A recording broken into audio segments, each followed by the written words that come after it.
азырынча бардыгына элге психологиялык жардам аябай керек болуп атат. Себеби биринчи күндөрү жанагы острый ситуацияда катуу стресс алгандар болуп атса, бүгүн эми ошол стресстин последствиясы деп коет да. Стресстен кийин калган абал андан да жаман да. Анткени эми осознавать этип башташты.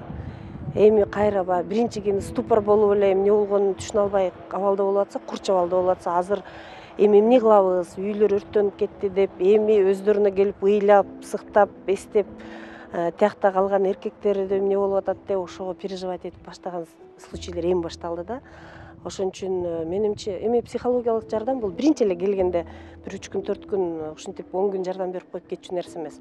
Бул психологиялык жардам мындан ары пландуу түрдө 1 жылга чейин, 2 жылга чейин улана берет. Анткени биз баягы биринчи Баткен окуясында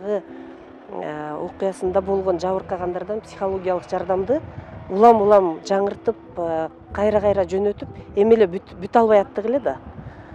Ушул убакка чейин эле уланып келатты эле. Эми кайра жаңы случай болду. Анан бул жолку ситуация абдан оор болуп калды. Биринчисинде мынчалык качкан элдер көп эмес эле да. Мунусунда абдан чоң масштабтуу болуп кетти да. Масштабтуу элдер качты.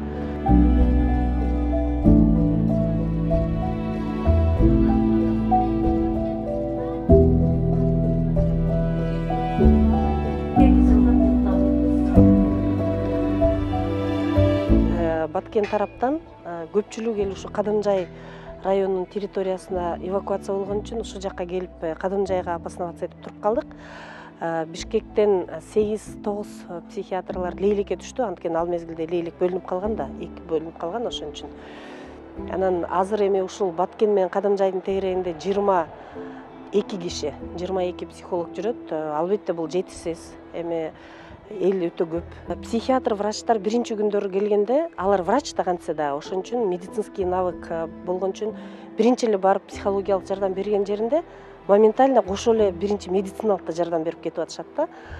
Жанагы психологдо жалаң таза психологдор келгенде, буларда медицина билими жок болгон үчүн кирип эле сүйлөшөт, анан медициналык жардам бере албай калат экен. Ошон үчүн биздин психиатрлар келген абдан жакшы болду. Баткен шаарынан 103 киши келип түштү бул жерде.